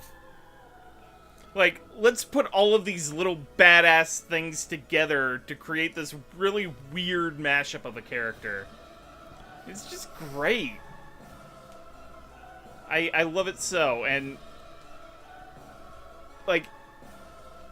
Eric Vale just plays him so weird. I love it. It's absolutely fun. And Caitlin Glass's Melee... I do sort of... She does a great job with the duality of the personalities. The really sweet and bubbly Melee, and then the really abrasive and violent side. And then there's the conflicted personality in the middle. I noticed it at the end of the Rumbletown arc with her little breakdown as she accidentally got a bunch of the townspeople trapped and she was having doubts about her powers. I thought that was really good, and both sides to her also have these really funny moments, and it was just great all around. The real standout here to me is Doc and Sean Gann. I say this because not only do you have regular Doc and Baby Doc, you also have Teen Doc. It's sort of the result of Baby Doc drinking an aging potion and randomly turning into an early preteen. But you also have Casanova Doc. You have Drained Doc, where he's basically a husk of a man who is dying and baby's about to pop out of his belly. Kakuin, did you lay that egg?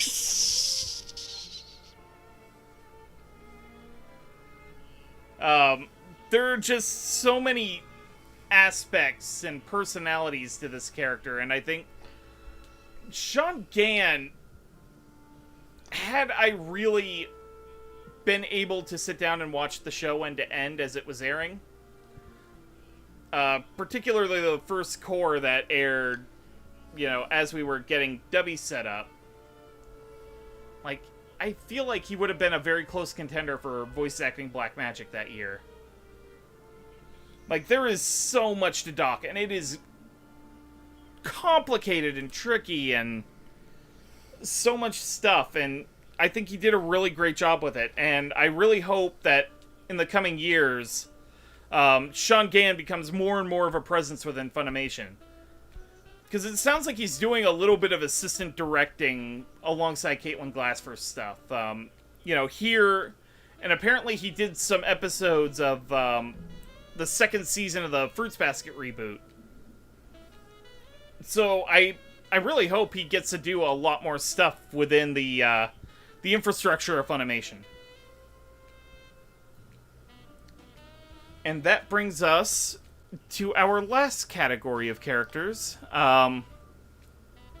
We have Seth, a sorcerer who has a pair of horns on his head.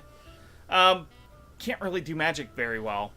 The only attack he has to start with is just gathering a lot of Fantasia in his fists that he calls a Titan Punch. That basically does a lot of friendly fire damage in the first episode and causes a lot of trouble. But over the course of the show, you start to sense that there's a little more to him than people are letting on. He has some sort of mysterious past alongside of his brother that will probably be developed later as we go. But Seth is just raw, unbridled potential in the shape of a human being. And then you have his first teacher, Alma. She lost her arm to a nemesis attack. She's been raising Seth since he was a very young child. Very protective of him. Eventually lets him go to Artemis to learn sort of more about his abilities, and then later to... Okay, yeah, he's looking for the land of Radiant, where the Nemesis live, and... Initially he wants to destroy it, but at the end of the first season, it seems more like he wants to find a way to find an understanding with the Nemesis. But Alma is also really powerful. She has a badass polearm weapon. It's great. So playing Seth is Christopher Llewellyn Ramirez, and Alma is played by Monica Rial. Christopher Llewellyn Ramirez is a relatively new name within Funimation. You would best know him as Asahi Shina in the Free franchise, starting with the movies and moving through Season 3. He has also played Masaki Taniguchi in Boogie Pop and Others, and Shinobu Sengoku in Ensemble Stars. Alma is played by Monica Rial. You would know her as Michiko Melandro in Michiko and Hachin, Kaede Kayano in Assassination Classroom, and Miria in Claymore. So, Amon, the floor is yours. Thank you. Let's start with Alma. We talk a lot about how Monica, she has her usual vocal range, and then she has her big girl voice. This... I don't know what to call this. This feels like the oldest character I've ever heard her play, just because Alma has very, what's her name? The lady from Yu Yu Hakusho that Linda Young plays. Genkai. She has very, Genkai energy. She feels like, oh, you're not old, but she has that very, like, I have seen a lot and I'm kind of world weary, and I'm not interested in whatever your shit is today. You're gonna try and set my kid on, you're gonna try and set my kid on fire? Well, great, now everyone in your village thinks you're cursed. Have fun, buddy. That's your problem now. But I really like her performance as Alma. I think she really just taps into something fun here. She just, if nothing else, like, her voice just matches Alma's character design so well. Like, she very much plays into that, like, older, world-weary, has been around the block, has been through all this before. She likes Seth. She's protective of Seth. Seth means a lot to her, but Seth's also kind of a moron. And she's made her peace with that, but she's still going to give him grief when he does dumb stuff, because if he doesn't know he's doing dumb stuff, he's never going to get any better about it. She also just, I don't know, she comes off as very, like, I don't know if cool's quite the right word, like, she is cool, but also just very, like, yeah, you want Alma in your corner. Alma's the wizard that other wizards are afraid of, and for good reason. Or maybe it's just Yaga, who seems like he might just be kind of a scaredy cat, I'm not sure yet. She has this wonderful presence to her. And I think Monica really just sells that as far as, like, Alma as being somebody, she's notable. She feels, my words are failing me tonight. Not important, but just, like, I don't know, there's, like, weight to what she says and does. You can tell the fact that, like, Seth, she cares that much about Seth, and that, she is willing to, help him out and go on this limb. That feels, notable in of itself, that she's going to spend her time, like, taking care of this weird kid who can't use magic very well and is a little bit of a screw up, but he's got, he's a good kid at heart and he's got potential, so, they're not going to fault him for that. I really enjoyed her performance. I'd say it's one of my favorite Monica performances, but frankly, Monica has enough good performances that I'm not sure I could make a list of what's my favorite or not. It's just kind of like, Monica's in this. She'll be good. Hasn't disappointed me yet. This is no exception. But now I'm going to talk about Christopher. He is great in this. I don't know if this is the first thing I heard him in. It was probably either this or Boogie Pop and Others. But he is great in here. He very much felt like one of the many shonen shows that Funimation has done, where it's very much like, all right, who hasn't starred in a shonen show? Let's let them be a protagonist. And this is like, Chris's shot at that. I think he does a really good job. I think he does a good job of selling Seth's, enthusiasm and his youthfulness in the ways that he's, brash and inexperienced, and still needs to kind of figure out what he's doing and how he's going to go about doing it. I think he does it in a way that feels very sincere. Like, I'm always in Seth's corner, even when he's doing something that's kind of obviously dumb. It's like, Seth, you can't just punch your problems away. That's not how it works. I want him to, get better and succeed at what he's doing, even though he has this, goal that pretty much everyone he tells it to is like, that is absolutely ludicrous. What are you thinking? That will not work. You will die. Go home. Go home, small child. You go back to your mom. You don't know what you're doing tonight. He captures that so well. He feels so, bright-eyed and sincere. But I think he also gives range to the character. I think we have moments where he has, like, doubt, or, he's concerned about, my friends are in danger, or why are you committing this violence after what's happened to you? And he feels like somebody who really captures that aspect of the character, where, it's still the same Seth. He still, like, thinks the best of everybody and wants things to work out okay, but sometimes he has to run into the fact that maybe, his beliefs aren't going to be the solution this time. And, maybe even if he doesn't like what the other person's saying, that doesn't necessarily mean what he's saying is going to work either. I really enjoyed his performance. I feel like I should actually track down more stuff he's been in, because between this and Boogie Pop and Others, I've really liked what I've heard so far, and I'd like to hear him in more stuff. He's clearly got a lot of talent to burn. And this is another instance where I wish this was on, like, TV, or I don't know if it's on, like, Hulu or Netflix, but I like to see it on a bigger platform like that. This very much feels like something that, this is a good, strong performance, and kind of thing I wish more people could see easily. It's really good. Okay. Hardy? I know that Amon was having sort of a hard time coming up with an exact type of voice that Monica was using for Alma. Mm-hmm. I would say the tired ant voice. Yeah, there we go. Okay. Yeah, that's right. Yeah. That's exactly right. You had to leave your dumbass kid with your sister for a few weeks, and that's the voice that resulted from it. But anyways, yeah, I have heard Monica's big girl voice, and now this is her big old girl voice now, and like I said, she sounds like the kind of tired aunt who's has to raise her own kid, has to raise someone else's kid, and cares for them, but is not going to give them any slack when they're acting like a dumbass. And you can definitely tell that she's definitely got the chops for this sort of character. Almost just really cool, even though she's kind of grumpy. Well, okay, she's a lot grumpy. And Monica's definitely experienced enough as a voice actress to really be able to pull that off. Now for Christopher Llewellyn Ramirez as Seth.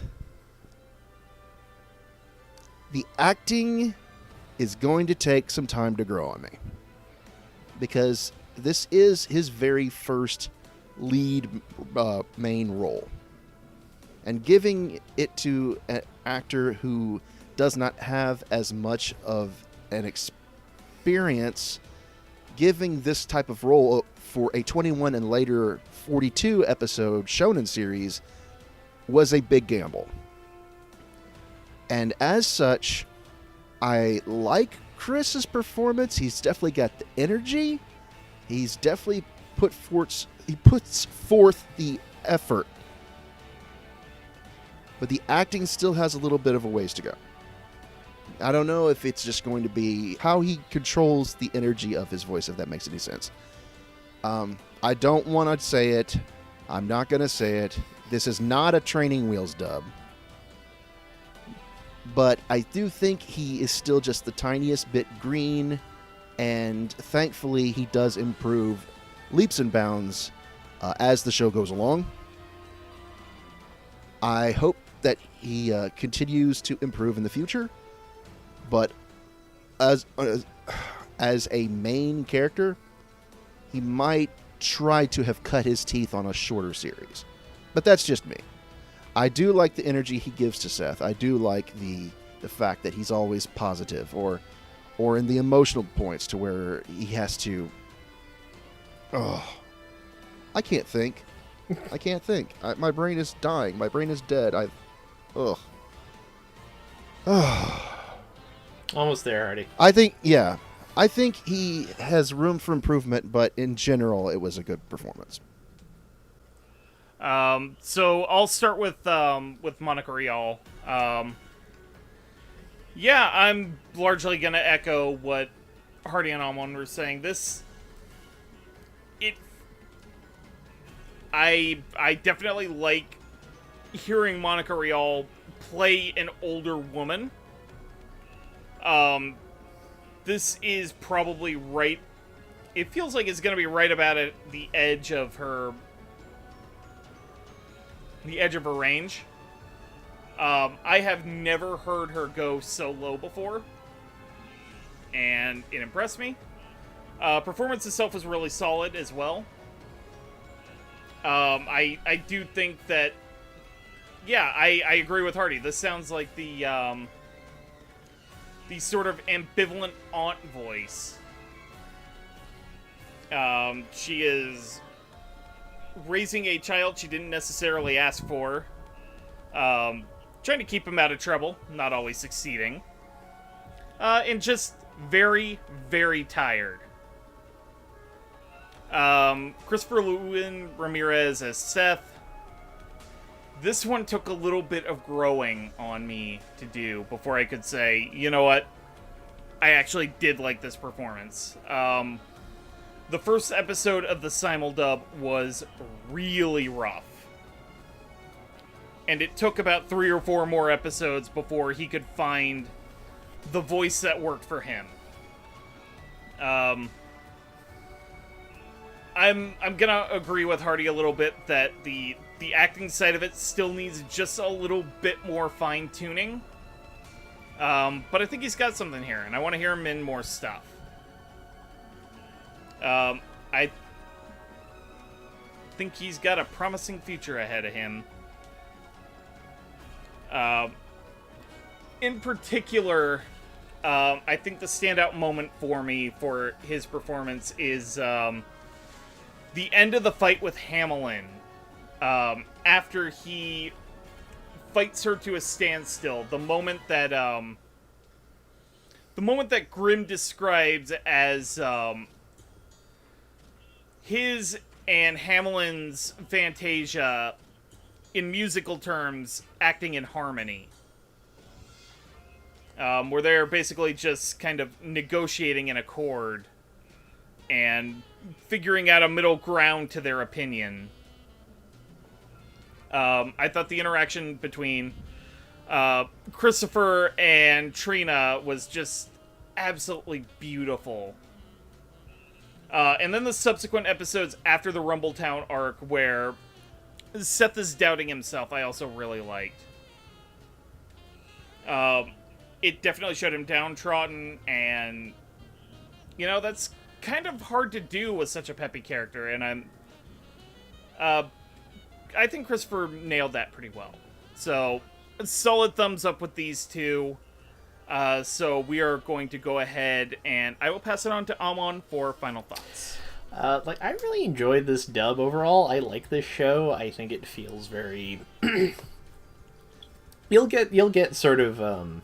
obviously, this was produced and animated in Japan. It's not strictly like a traditional anime product. But you can definitely get stuff in that vein that feels like more or less pastiche. And I think one of the things I enjoy about Radiant is it feels very...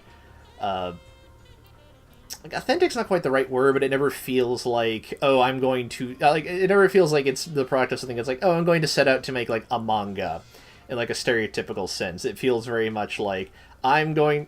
I've read a lot of manga. I like that. I'm going to tell a story in that vein.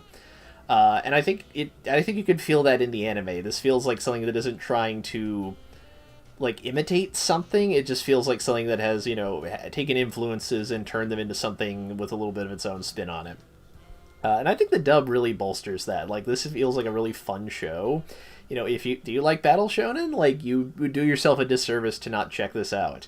Do you want something to watch with your, like, 10-year-old niece and nephew that has, some good jokes and some fighting and, it's not too racy or anything? This is a great show to watch that with. And I think, like, overall the dub's really strong and really well put together, and I'm really enjoying it, and I need to figure out when I can watch season 2, because it seems like it's just more up my alley, which, is always a great thing to learn. Okay. Hardy? You know what Radiant excels at? Because you've got more shonen shows based around magic and sorcery than you can throw a stick at. Shows like Fairy Tail, shows like Black Clover, like Seven Deadly Sins. I think Radiant is the one that has the tightest writing and least amount of unnecessary fan service. Like, I would not watch Fairy Tail with my 10-year-old. There's far too many boobs. Yeah. And I wanted to mention, I think you brought it up, Amon, is that you mentioned Grimm looked like he came out of Soul Eater. I think the entire show has a very similar Soul Eater type of vibe.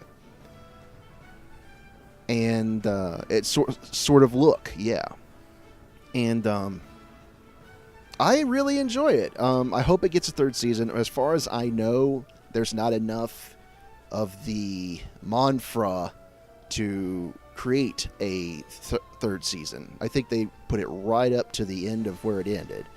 And so hopefully it's popular enough to get us a third season a few years in the future.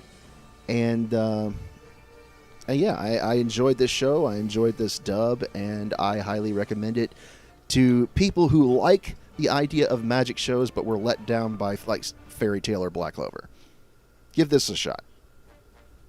Oh, and if you like the X-Men and don't mind like blatant political references. I mean, comes with the territory. Yeah, I'm largely going to agree with Hardy and Amon here. I thought this was a really fun, and actually, it felt kind of unique among the sort of magic-based battle shonen series.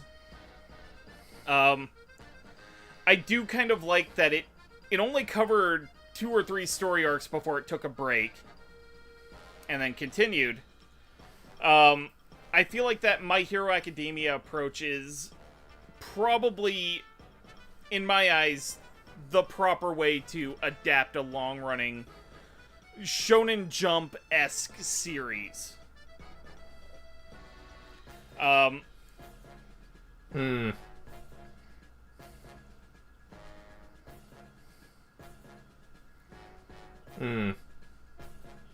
Yeah. Like, you can allocate resources to a smaller, cover a couple arcs, take a little bit of a break to do other projects, and come back around, do more, so on and so forth. I actually do agree with you guys that this probably would greatly benefit from, like, a television broadcast. I don't know if I would say, like, Toonami.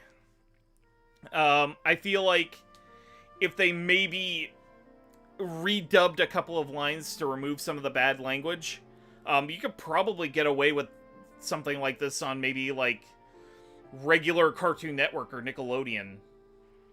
I think it would be a great fit for, older anime fans to get their little brother, their little sister, their niece, nephew, kids into anime. I've talked a lot before about, like, the anime starter pack.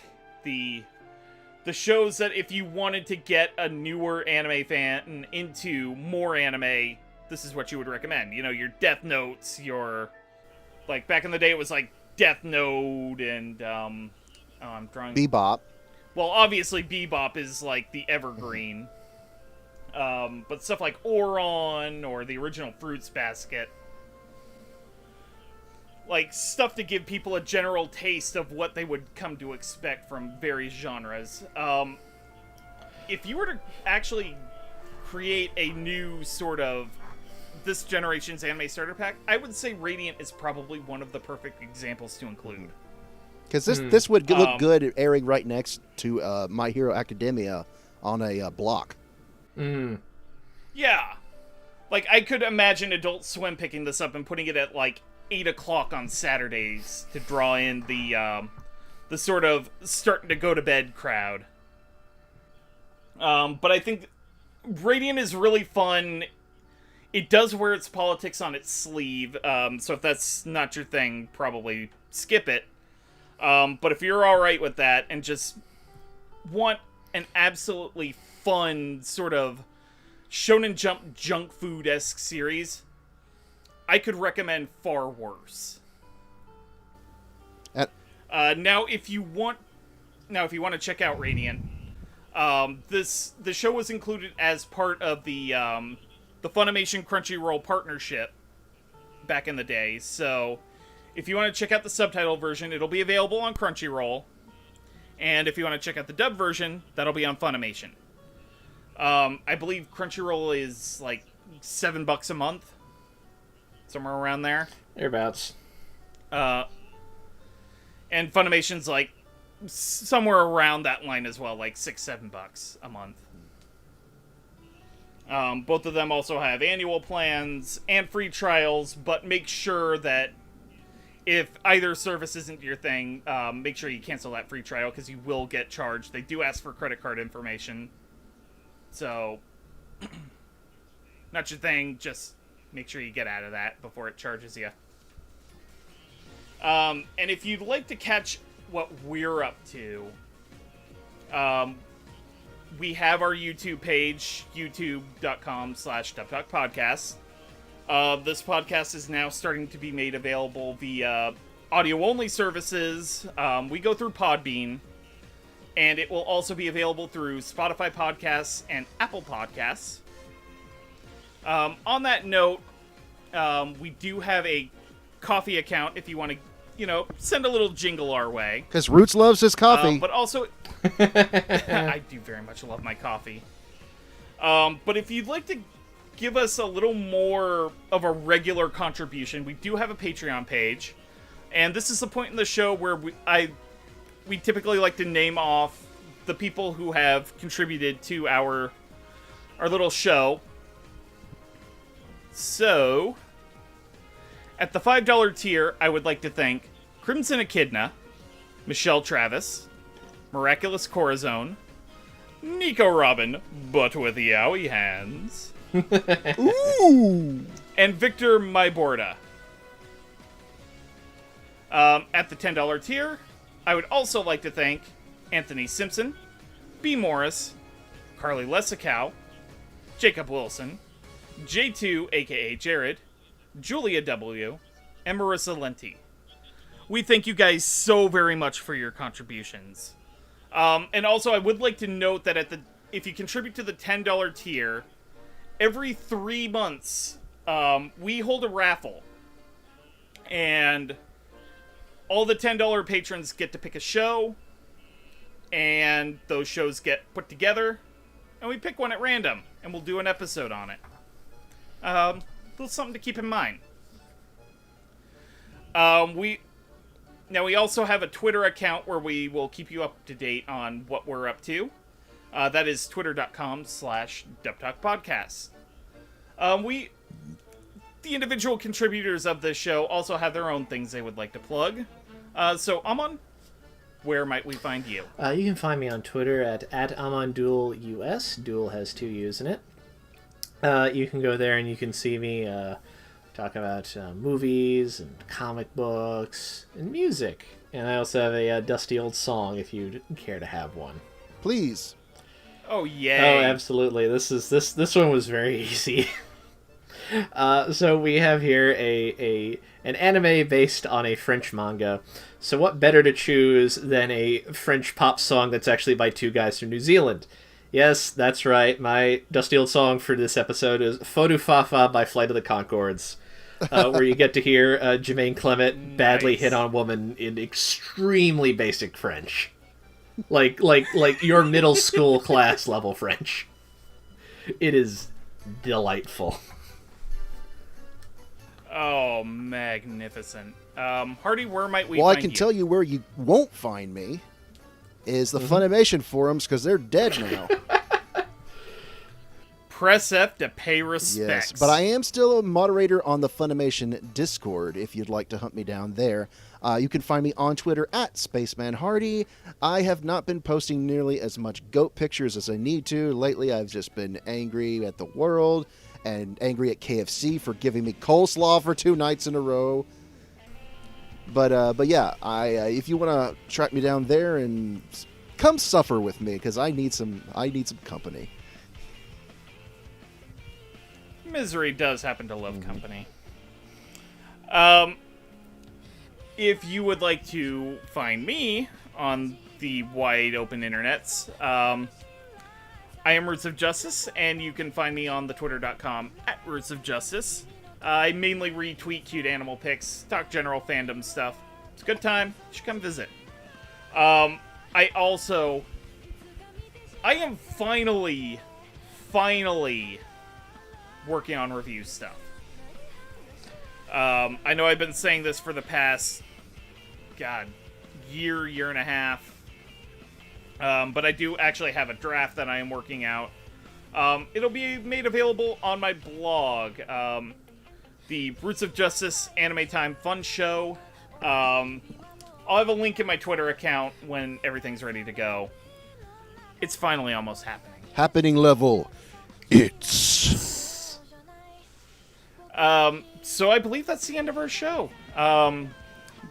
Thank you all for sitting here for the last 2.5 hours as we gush about an anime made by a Frenchman. Oui. I'm sorry. An anime based on a manga made by a Frenchman. Isn't the future grand? Future. In the year 2000. In the year 2000. I can't hit the note. No, only La Bamba can. So from us at the Dub Talk Podcast to you, the listener, we would like to bid you adieu. Si. And otaku on that Yeah. daba. Si, monsieur. Yeah, Rachon Boston, Rachon Chicago. That was awful, I'm so sorry. Yes. Voulez coucou ve avec soi, c'est soi.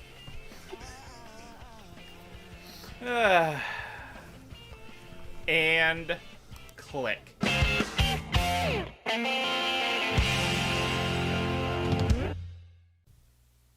Yes, this is Spaceman Hardy coming in and recording for Barry Ondell, who had to cancel at last notice as the role of Dwarf Shaman. Bitches be like, you, wow, Bitch, what? Speak! Spit it the fuck out! What do you want to say? I'm listening. We're all waiting. And you're doing nothing. This is nonsense. You can't even use words anymore. Just go the hell outside for once, damn. God damn. Get a job or something. Oh, I never thought I'd die fighting next to such a flask-chested elf.